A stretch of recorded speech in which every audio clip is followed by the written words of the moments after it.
Visit us on the web at nilfisku.com. Nilfisk University is the cleaning equipment industry's most comprehensive web-based training and interactive learning resource. Your degree in success is just a click away at Nilfisk University. This lesson is brought to you by Nilfisk University, where excellence is attained through active learning. Welcome to the Use and Care lesson for the Clark Boost Walk Behind Auto Scrubber.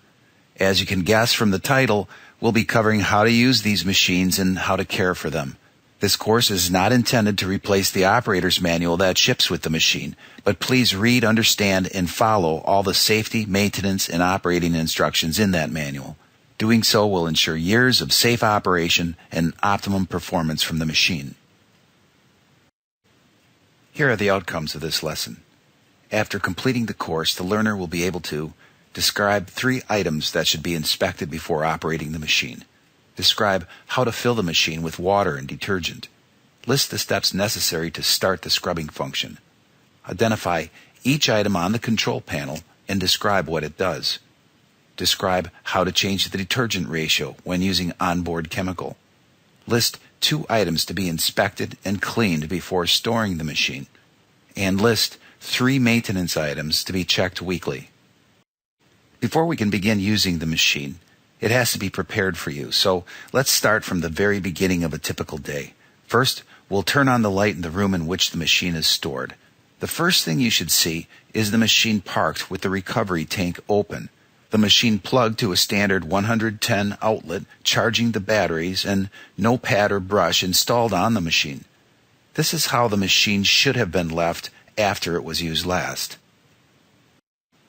The first step is to unplug the battery charger. The charger cord should be stored using the convenient cord wrap holder. During charging, the recovery tank should be left open for air circulation.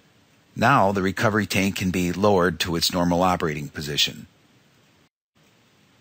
The next step is to inspect the brushes or pads. These should have been rinsed the last time the machine was used, so they should be relatively clean and free from any debris.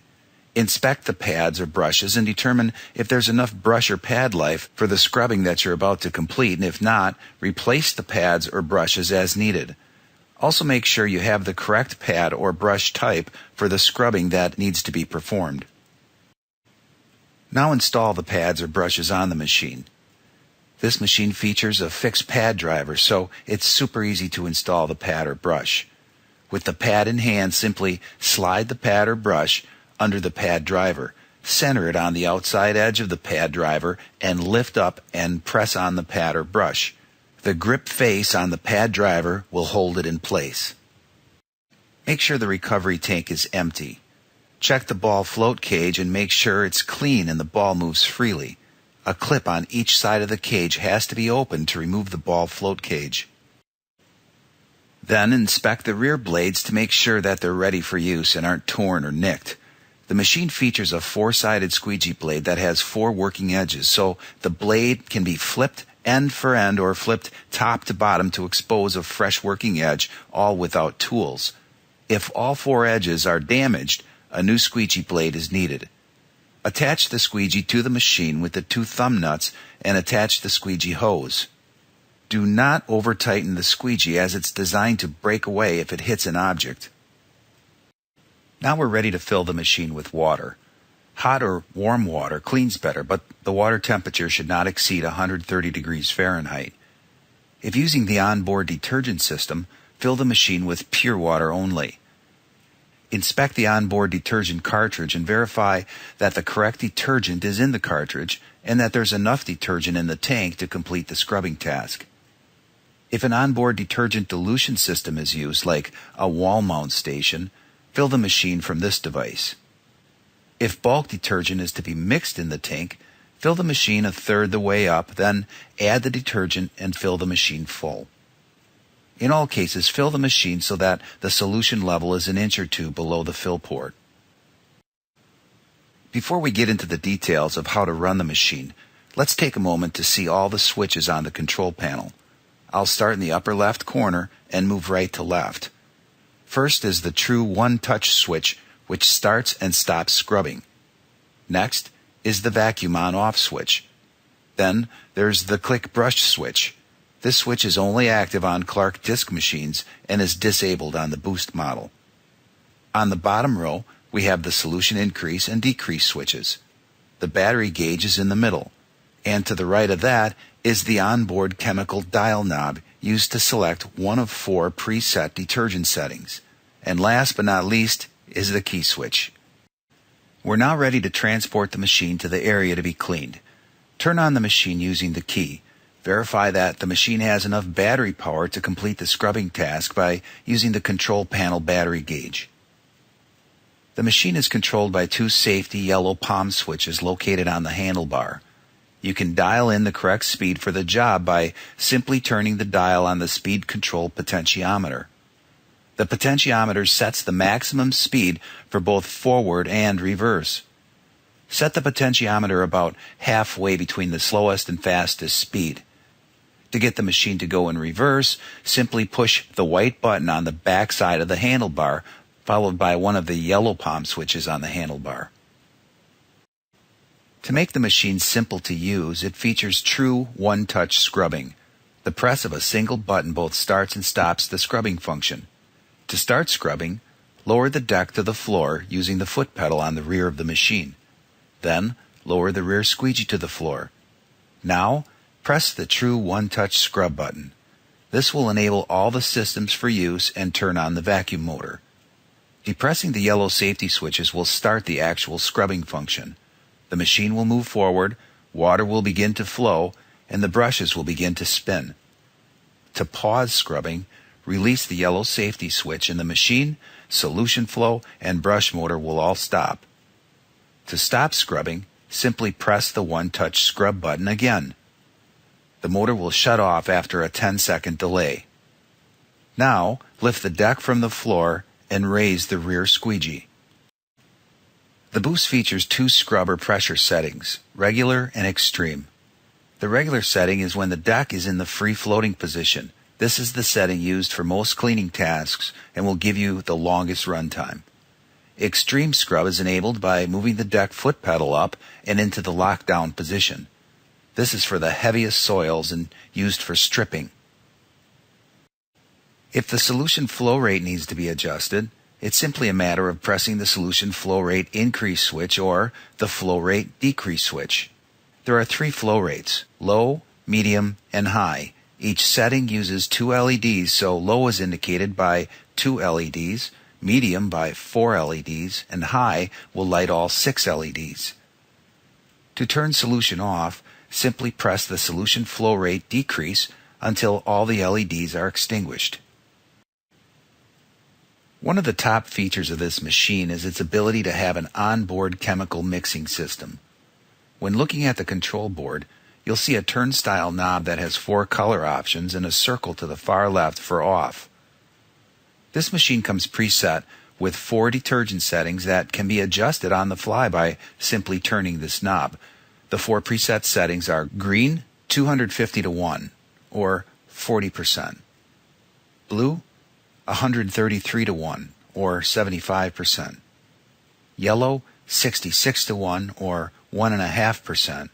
And red, 33 to 1, or 2.5%. To locate the color chart and the chemical storage location for the chemical bottle, simply lift up the recovery tank. Being that the chemical bottle and chart are under the recovery tank, it's important that you write down or memorize the preset settings and make sure the chemical bottle is full before you start your job. The Focus Boost is super effective as a daily cleaning machine due to its random orbital scrub pattern. In addition to that, it's also very effective at removing or stripping off old floor finish using nothing but pure water. To strip a floor, you'll need a standard red pad and a maroon surface prep pad, or SPP. The red pad is placed on the machine just like you would for daily cleaning.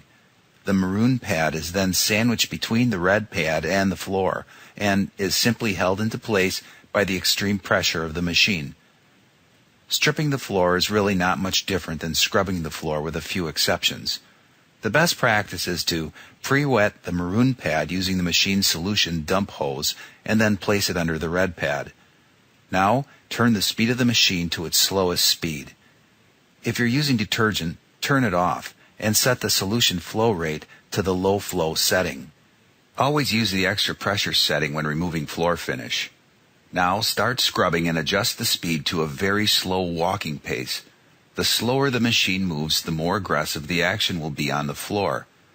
Aim for 60 to 100 feet per minute and adjust as needed to get the desired results. Eventually, the solution tank will run dry and the recovery tank will become full. As we learned earlier, the machine has a ball float valve that protects the vacuum motor from ingesting water. Once the ball float activates, the vacuum motor pitch will change to a higher pitch sound. When the recovery tank is full, transport the machine to a suitable location to empty it and refill the machine if required. After using the machine for a while, one of two things may happen. The battery becomes depleted and the machine must be recharged. When this happens, the battery gauge will indicate the batteries need to be recharged and all scrubbing functions will cease. The machine stops scrubbing when the battery pack has become depleted, but the transport function does not. This means you'll always have plenty of battery power to transport the machine to the area to empty the recovery tank and back to the charging station. The other thing that may occur is that the areas that need scrubbing are now scrubbed and clean, and the machine is ready to be put away until it's needed again. Just like we learned earlier about preparing the machine for scrubbing, we're now going to do the opposite procedure to prepare the machine for storage. The first thing to do is to empty the recovery tank and rinse it out thoroughly to remove any and all debris from the tank. While you're at it, rinse off the ball float cage and make sure it's cleaned off. Now you can rinse off the squeegee and inspect it to make sure the blades are not ripped or torn. If they need to be changed or replaced, do that now. We don't want to leave maintenance activities like replacing worn items for when starting a new day. Remove the brush or pad and rinse them off and remove any large debris that may be present.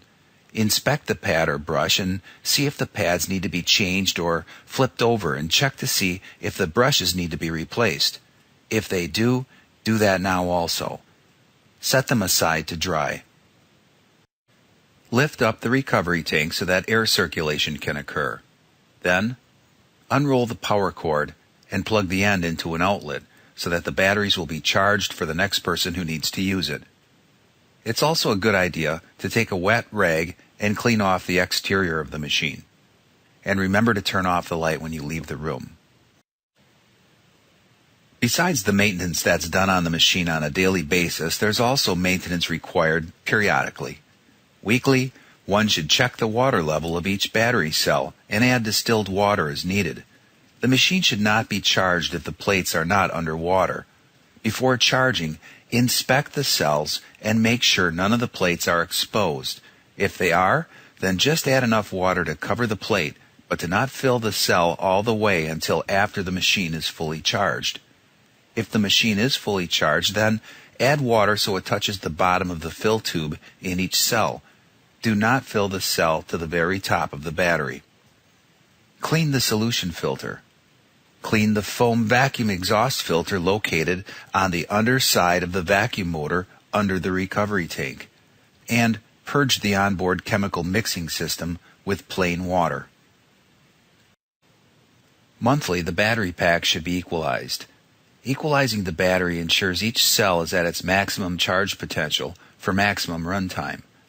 This is done by fully charging the machine and then unplugging it. After a minute or two, plug the machine back in to charge it again. Repeat this one or more times.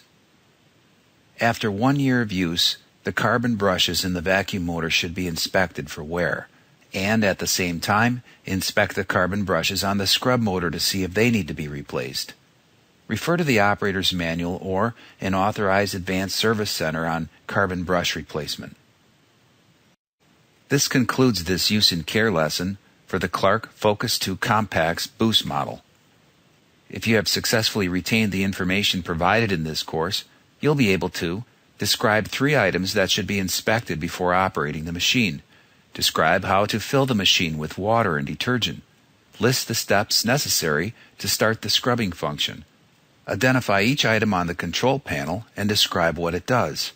Describe how to change the detergent ratio when using Onboard Chemical. List 2 items to be inspected and cleaned before storing the machine. And list 3 maintenance items to be checked weekly. Visit us on the web at nilfisku.com. Nilfisk University is the cleaning equipment industry's most comprehensive web-based training and interactive learning resource. Your degree in success is just a click away at Nilfisk University.